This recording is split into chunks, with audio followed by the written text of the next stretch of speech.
No pressure. Yeah, right? Okay, perfect. So good morning, my four little peeps. I want to go ahead and just go over, we're going to go over a prelim, and then I wanted to dive deeper into just a few touch points that we've been seeing that have been affecting the closings of our transactions. So I wanted to really go over the equity line of credit, and be able to at least assist agents on working side by side with title and escrow to be able to make sure that we're seamless on the requirements for those equity lines. So that has been a really big problem lately. So I would say December and January, we had transactions that the problem didn't arise until the day before escrow was setting up the file for recording. So it's really important that we work together and we learn from this. A lot of agents don't realize that an equity line of credit is very, very different than a regular deed of trust. So really important. So we're going to go ahead. I'm going to just touch basically on our regular prelim, and then we're going to transition into the Heloc. So I'm going to go ahead here and share my screen. And I'm going to go bring this down. Here we go. Okay, so I'm going to go back a couple of slides. Okay, so this is our prelim. I'm going to not make you so dizzy here. Go back to our first page. So this is our prelim. So basically we have our traditional easy breezy. Our cover page is just our escrow and our escrow officer, our order number. And then we have our little number 4 here. And then we have our explanation here. So the paragraph in the very front page of our prelim just states that this is a preliminary report for title insurance purposes only. And there's no liability unless specifically requested. And it's a report and not an actual title insurance policy. So that's what our little blurb says on the very front page. So if we go here, we're going to go ahead and go into our prelim. So we have our dated date. It's really important that we all realize that there is always a 1 week to 10 day blind spot on items showing and posting to our data systems. So basically, if a document is recorded today, it won't post to any data system for at least a week to 10 days. So we always have a blind spot. I will go more into the blind spot as we go further into our title prelim here. But really important, if you meet with clients and you have anxiety or you feel like, you know, something's just not right, your clients want to sell their homes super quick for no apparent reason, you always want to go with your gut feeling. So if you do have this feeling, it doesn't happen very often. So when it does happen, just give me a call. I can go ahead and check on this property chain once or twice a week just to see if anything pops up. Sometimes if someone knows a lien or judgment's coming up, they want to go ahead and sell real quick so they don't have to have it come out of their proceeds. So you really need to be careful. Like I said, does not happen very often, but if you do have that uneasy feeling, reach out, no worries. I can go ahead and just keep that updated on the backside. So number 7, we're giving an Alta extended loan policy for our lender and an Eagle policy for our homeowner.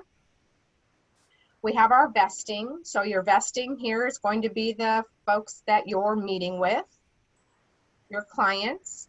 If this is a trust, depending on a lot of different dynamics with the trust, the age, if both of our trustees are still alive and well with no medical conditions or any kind of Alzheimer's or mental incapacitation, then most of the time we would only need a trust certification on this. We wouldn't need a full copy of the trust, but that is a case by case. So we need to ask the questions.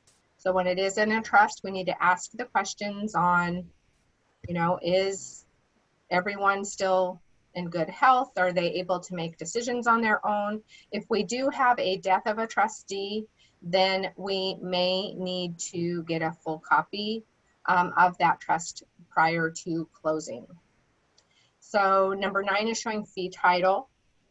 This is a standard legal description, regular home. You could see a condominium in this section, commercial property. It will change based on our actual specific property. We always put our legal description on a separate sheet. Escrow likes to use our legal description for our new documents, especially if it's lengthy. Then that way they are assured that it is the accurate legal description. Now we're getting in here to our meat and potatoes. So our property taxes, we're showing our taxes here. We have supplemental taxes on this one, 2 supplemental taxes.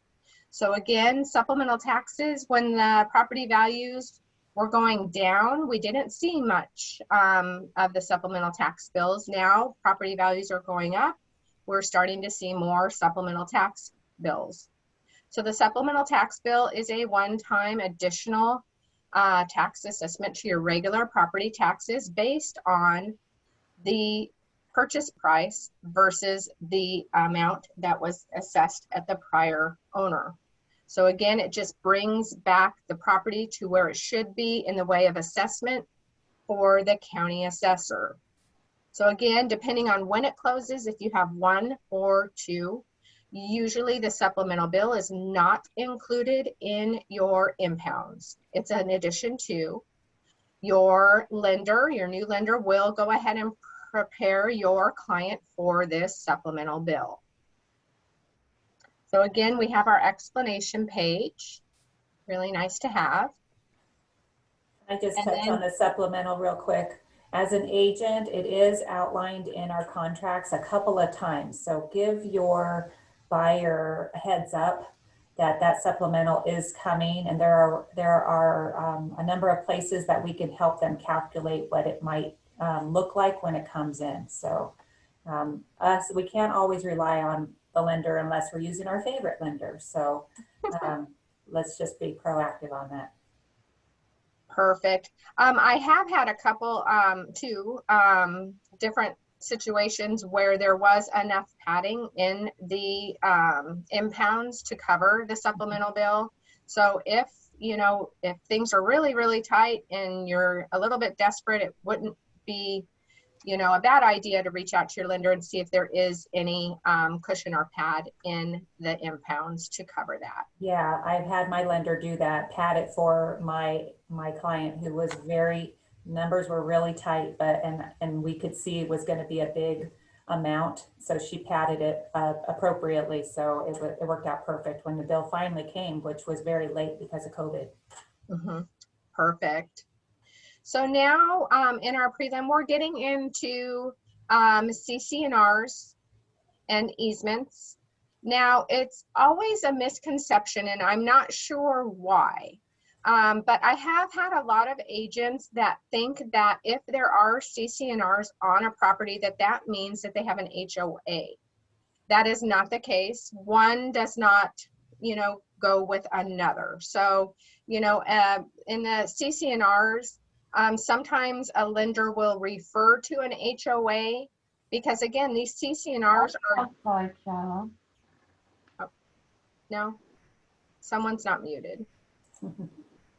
So basically with the CC&Rs, a lot of times the builder goes ahead and may reference to to an HOA in the CC&Rs early on, just in case they do have to go that route with an HOA.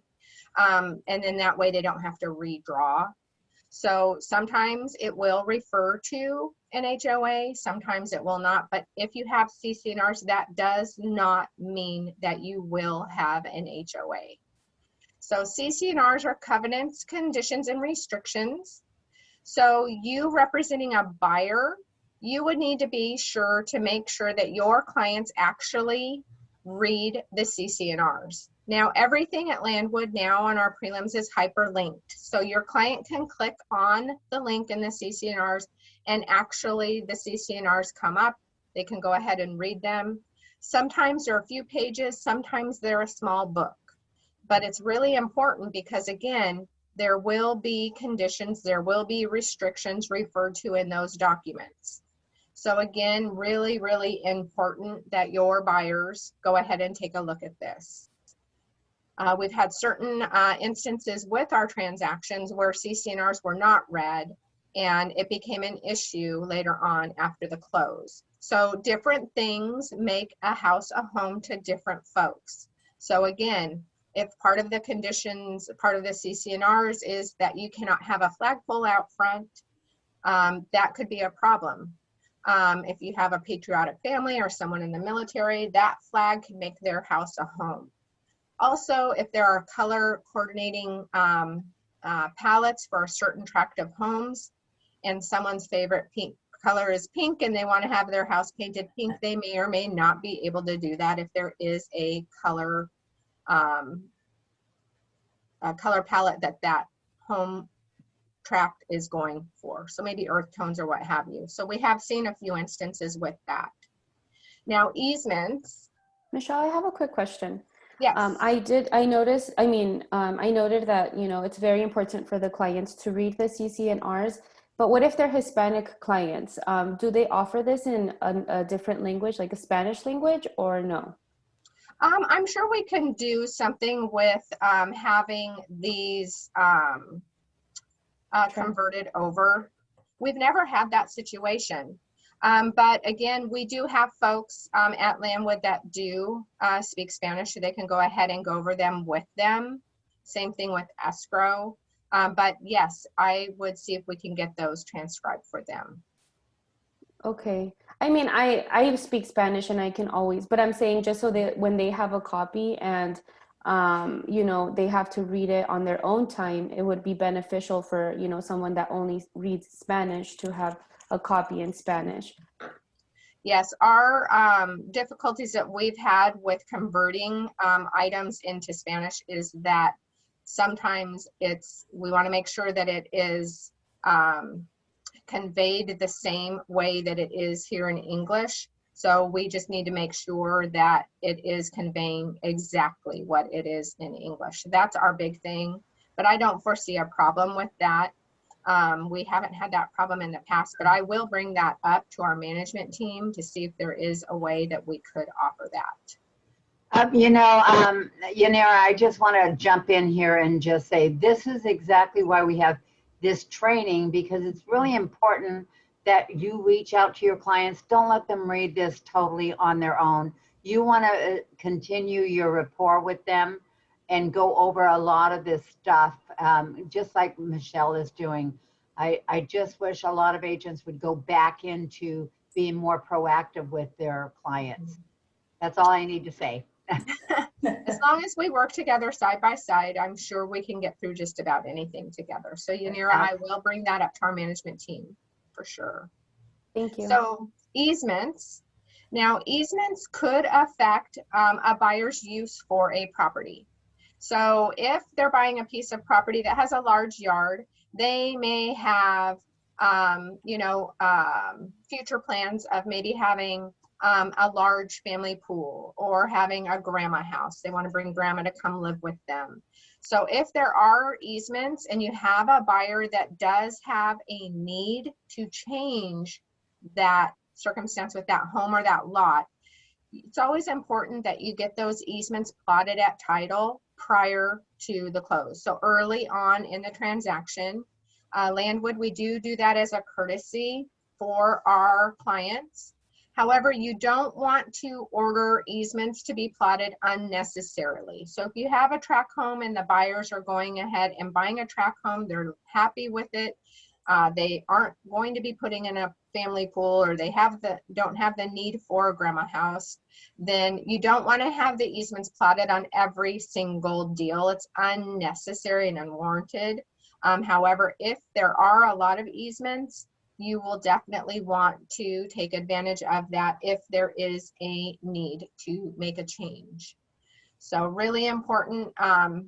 The easements, usually everyone has a couple easements. Usually they run down either the back portion of the property or down the side, one of the sides. However, we do see easements that do run down the center. Again, easements are underground predominantly in Riverside County. LA, there's a lot of easements that run above ground. You can see the power lines cascading over the family pool.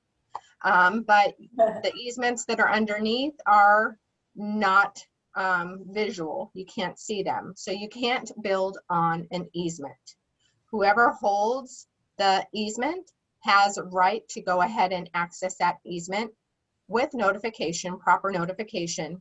But they can go ahead and tear up your yard and access that easement. And, you know, usually they leave the portion where they have to work on it. They leave it more beautiful than what it was before. So really important to know. So now we're going into our deeds of trust. So we have a mortgage here. We have a first for $748,750 with First Capital. We show an assignment of this deed of trust. So it went from First Capital to Chase. Sometimes assignments are recorded and sometimes they are not. So sometimes if you do see a deed of trust and your client is making a payment to someone other than what is showing on the prelim, that is fine, no worries. But again, back in the day, assignments were always recorded, but sometimes, you know, mortgages are sold off often, several times within the life of a loan. So sometimes they're recorded and sometimes they're not. We have a second deed of trust on this one. This is just a normal second.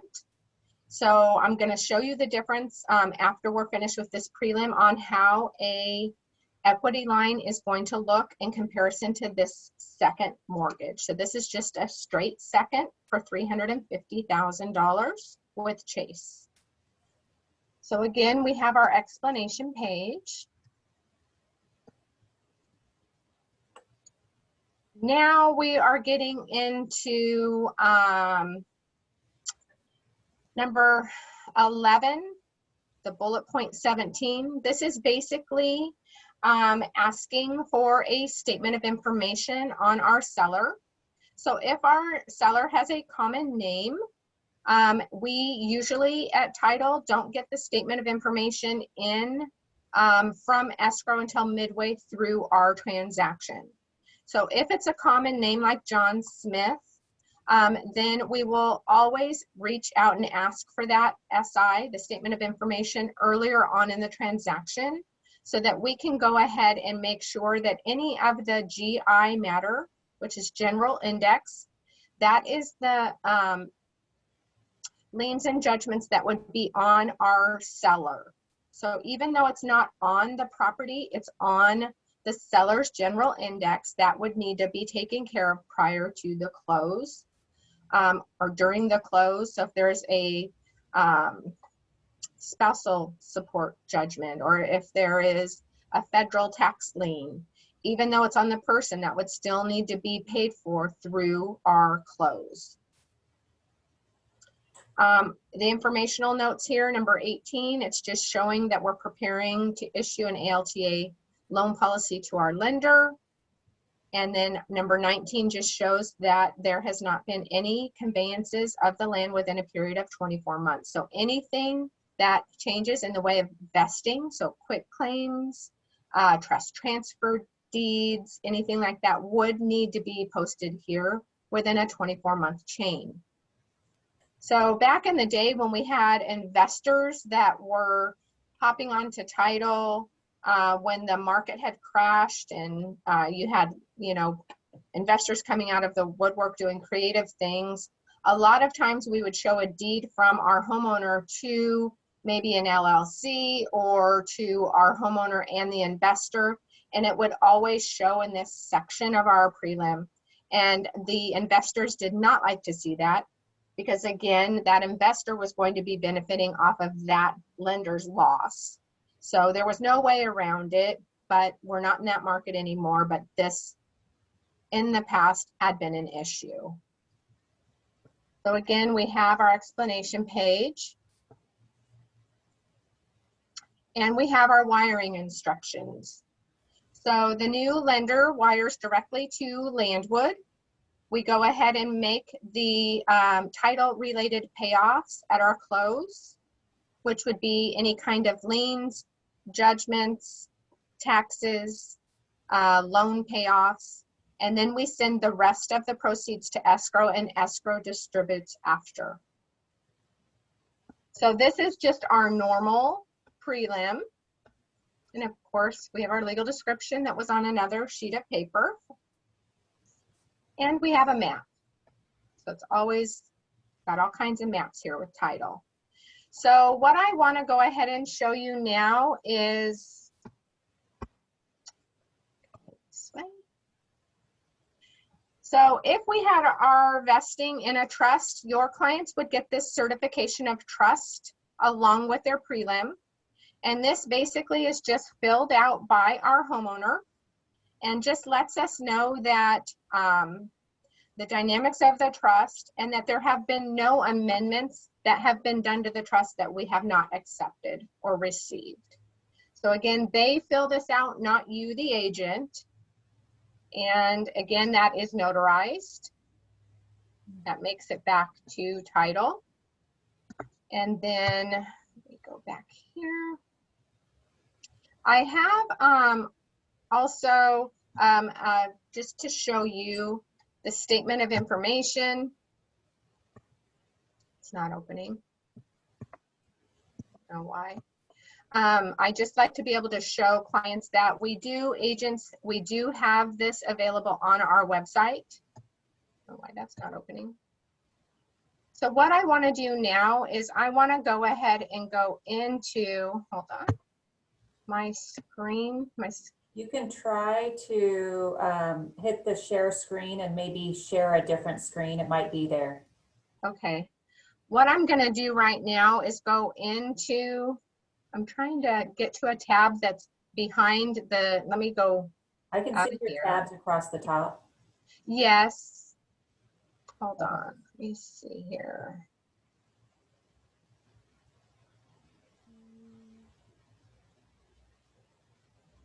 See if I can grab this. Nope, it's not letting me. It lets me move some things, but not.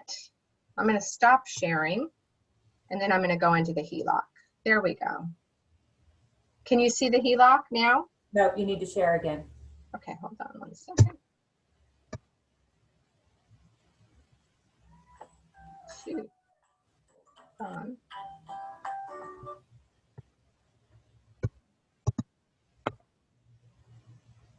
Oh, it's not letting me. Are you there? Yeah. How come it's not letting me get back to my? Just hit the, go to the down at the bottom join. and hit share screen again. It's not taking me back to my Zoom like you're lost. Hold on, let me see here, hold on. Usually it'll pop up a window and you have multiple things to So I had to return to the meeting before I can go ahead and do that. Got you. Okay, so I'm going to share the screen again, and I'm going to go into my Heloc.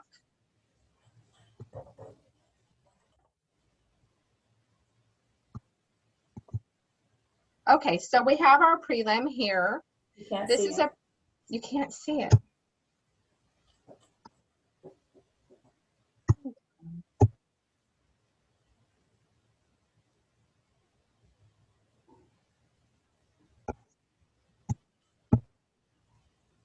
Why it's doing this.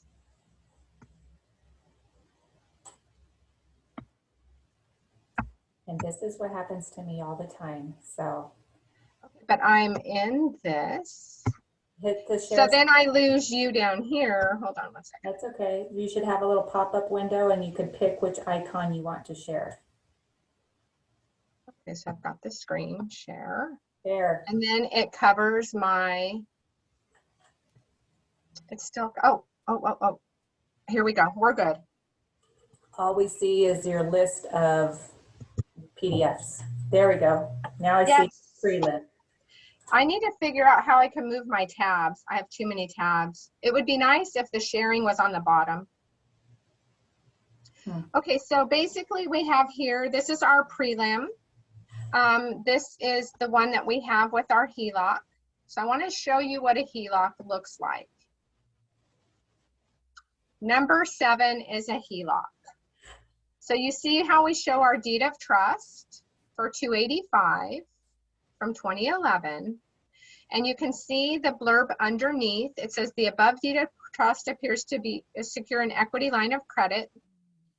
It'll be necessary that escrow, and then it has a list of requirements. So escrow would go ahead and collect all of the checks, passbooks, credit cards. The instructions, we will go ahead and send out the instructions with our prelim to freeze the account. That needs to be signed by the borrowers and faxed to the lender. And basically, we would need proof from that lender that that equity line has been frozen. The borrower completes an attached letter that shows to suspend and close the equity line of credit.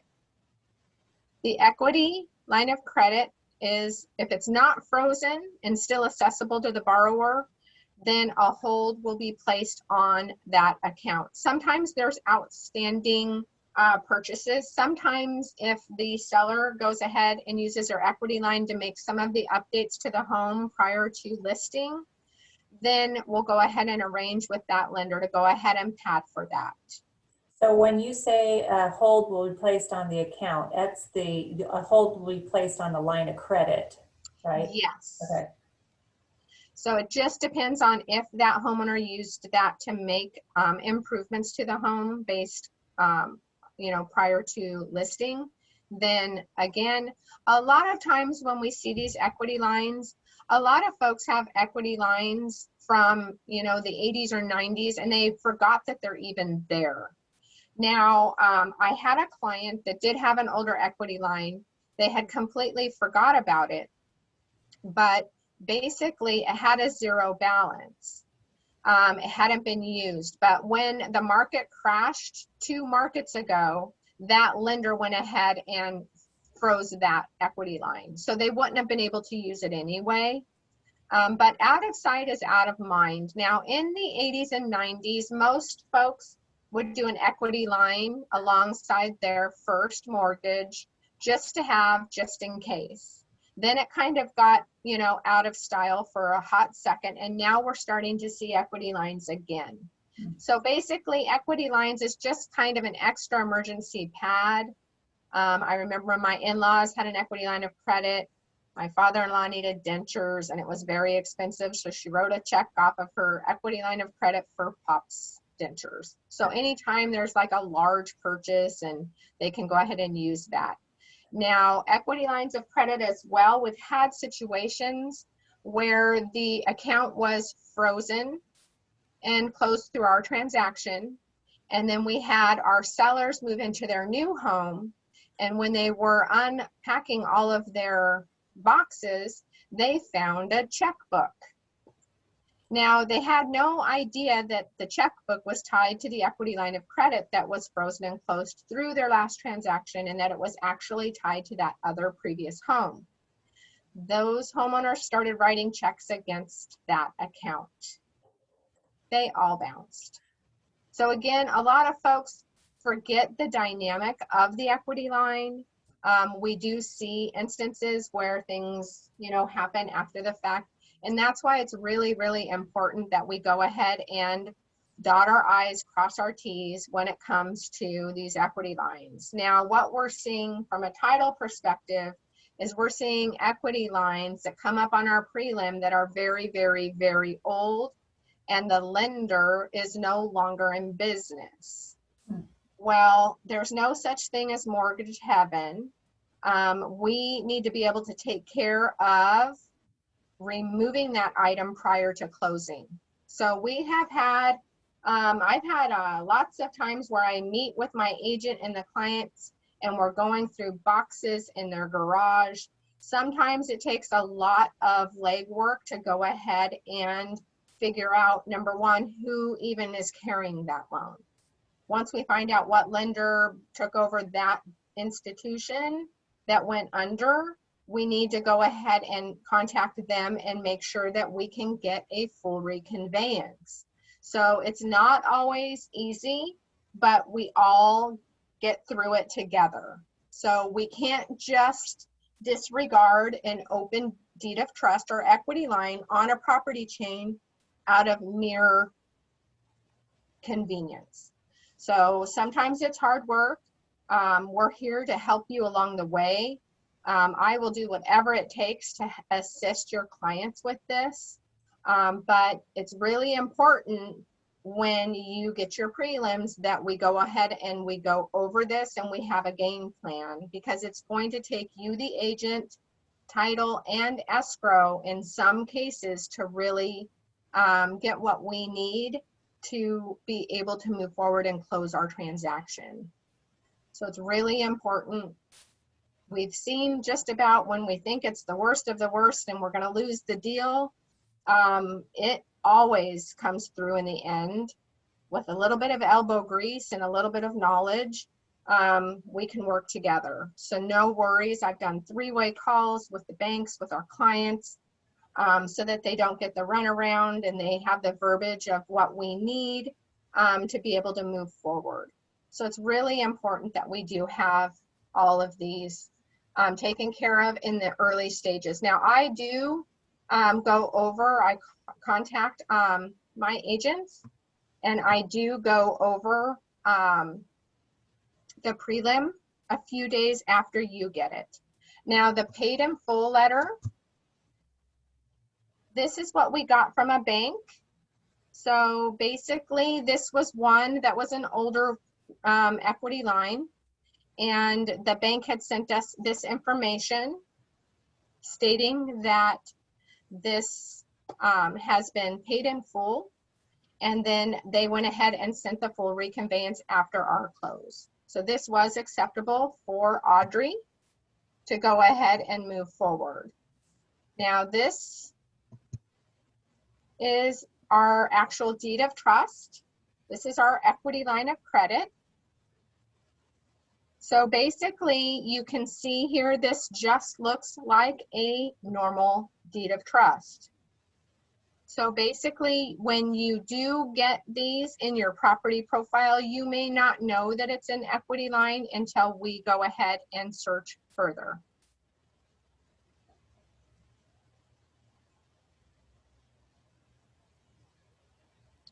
So sometimes it's really difficult to tell the difference between the two. So I wanted you to see that this looks pretty normal. We go ahead and we look at different things here. We go ahead and just make sure that all of this information is spot on. So I'm going to go ahead and go back here. And this is what the suspend and close letter looks like. So this goes out with our prelim. So it's a borrower's instructions to suspend and close an equity line of credit. So this would go out with our prelim.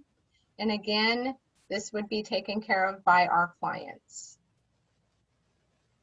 So, now, so question, the client would be responsible for sending that in, or they send this document back to escrow who processes it? this will go back to escrow, and escrow will go ahead and help assist with this. Okay. So basically, a lot of times, I'm gonna stop sharing. A lot of times with equity lines, it's really difficult because sometimes equity lines, we've had 2 instances in the last 3 months that we go ahead and we show the equity line on our prelim, but we're all busy, we're all, you know, human. And so we went ahead and showed the equity line alongside the first mortgage on our prelim. So sometimes we have volumes, or sometimes, you know, we're super busy on the unit, or sometimes we have escrows that are a super unit and there's not just one person that's looking.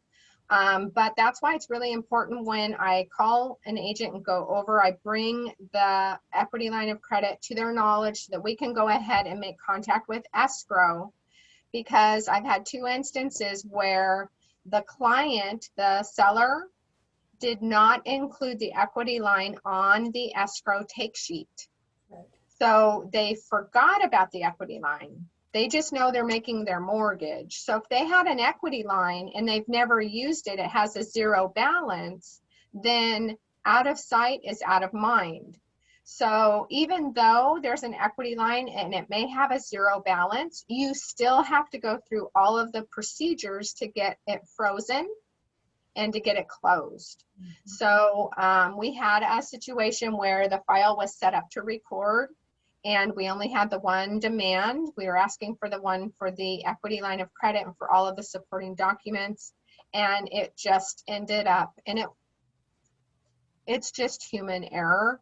But again, that's why it's really important when we get our prelim or we get our property profile, we notice these things. So when you go on your listing appointment, you have your property profile, that's the first contact with that client that, oh, you have 2 mortgages. You need to have that discussion.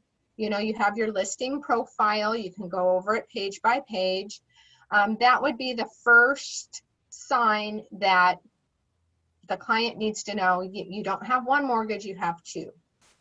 Then the second time is the prelim. So it's really important, again, I go over the prelim, we bring that to fruition, we work on a game plan, and again, make contact, not only with title, but escrow, get that into the conversation log. You go ahead and contact escrow and just say, I want to make sure if you need any help or if there's anything I can do to help with this equity line of credit, I'm here.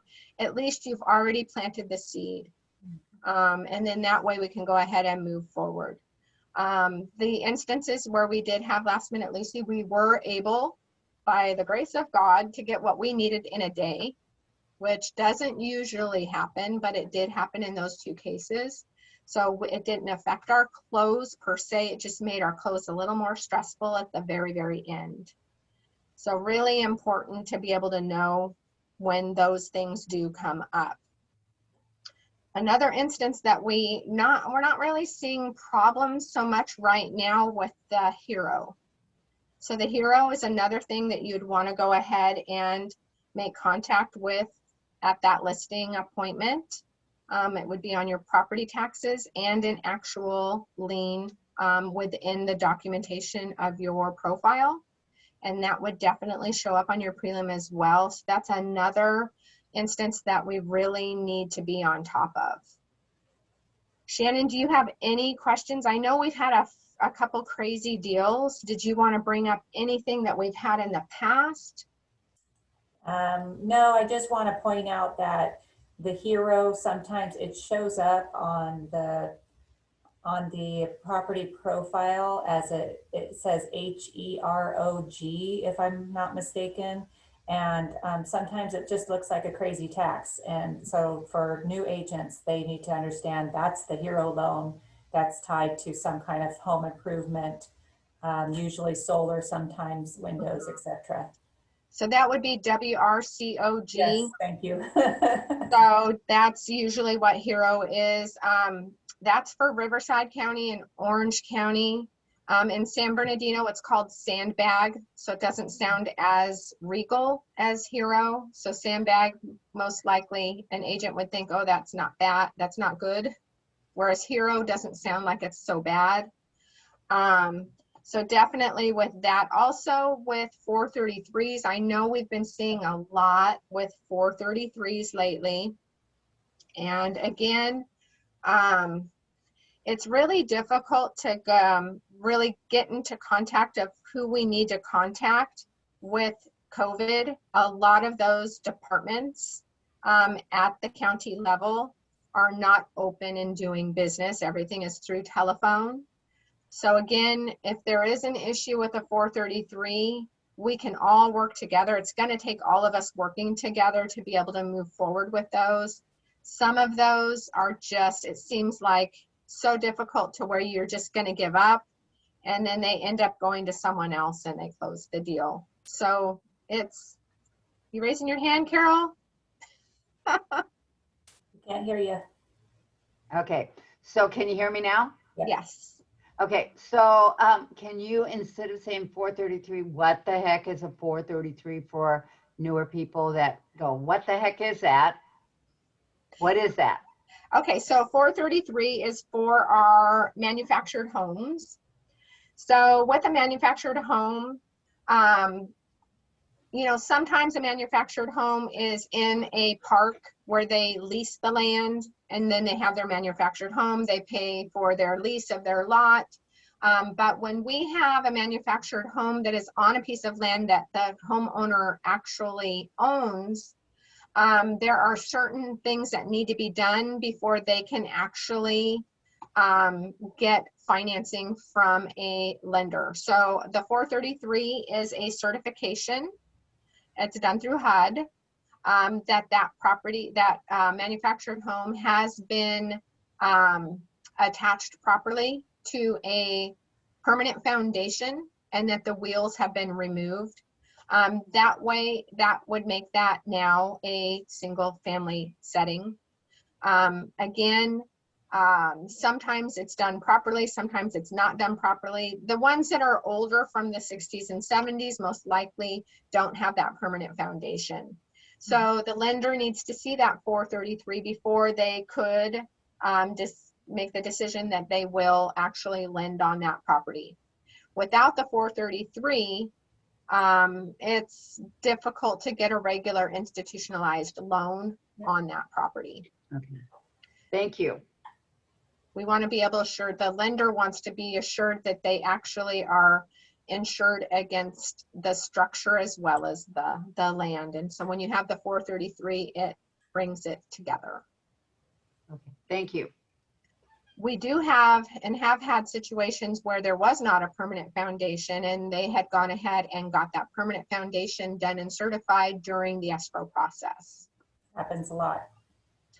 And it's really important that you have an escrow company and title company that work hand in hand that have experience in this.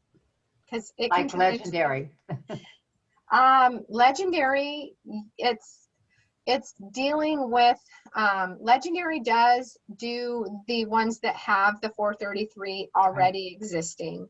Legendary hasn't really been in that portion of the industry for some time. So again, it takes knowing where to go to get the certifications and all of that. So we have a couple, whenever I have problems, I will go ahead and send them to the two the two escrow companies that deal every day with those transactions, because they know the contractors, they know the people at the county that they need to get the certifications from. And with that, it makes it seamless and quick. Perfect. So definitely. Do we have any other questions with our prelim? Any kind of other red flags? Now, trusts, I wanted to touch really quick. If your property is vested in a trust, you're going to know that with your profile. Again, when it comes to your prelim, we may need a copy of a trust. We may only need a trust certification. But when your property is, your client's holding their property in a trust, you as the agent are going to need to ask questions. You need to make sure, are both trustees still alive? I know, and there's tasteful ways to say that. Are they still alive? Are they both of sound mind? So no old timers or no any kind of mental incapacitations. All right, don't be talking about my people.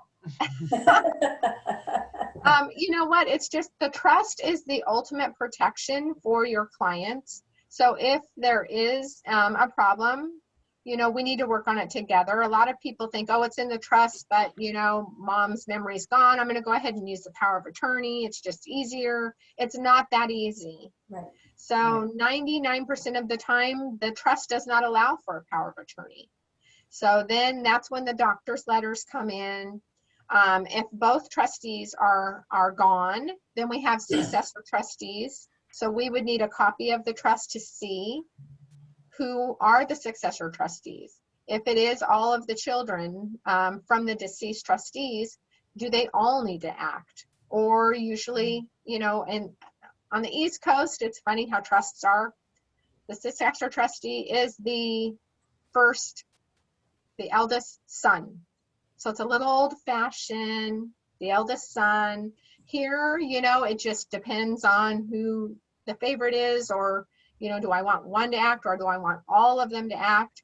So again, it's really important if you take that listing and both trustees are gone, you may have to get all of those signatures for the successor trustees. We have one right now, there's 5 trustees. So my agent's wondering, where do we put all those names? Right. Wow. You know, so it's just making it work and working together. It's really important with any deal, even if it's just a super slam dunk, easy breezy, it's still important to keep the communication going with escrow and title and our agents. I think it's important to note that also when you're getting ready to write an offer for a buyer, I know it's real easy for us to just click on the MLS through Realist Tax and find who the owner is, but we've had instances where it shows an owner to people, but in reality it's in a trust. So it's so important to get that property profile from the title company prior to writing that offer, so that we don't have to go back and make amendments and fix all of our problems later. Let's just make it correct in the first place.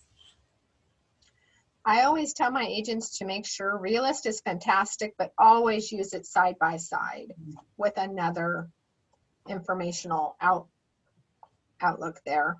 Right. And again, your property profile from customer service, that comes directly off of the property chain. Yeah. So there's no, you know, it's not like it's being inputted into a system to where you're trying to take that information. It's coming right from the property chain. So it's always accurate. So perfect. So if we don't have any other questions, Shannon, we can go ahead and do this again. Yep. Anytime. I am having the prelim updated right now with our marketing department so that we can go ahead and have our new pretty prelim on our training. So maybe by the time we do this again, we'll have everything pretty, and then we'll show the hyperlinks and all of that. Maybe be somewhat live at that point. There you go. Oh, I can't wait. Yesterday, there were so many agents in the office. It was so refreshing. So refreshing. Well, perfect. Thank you.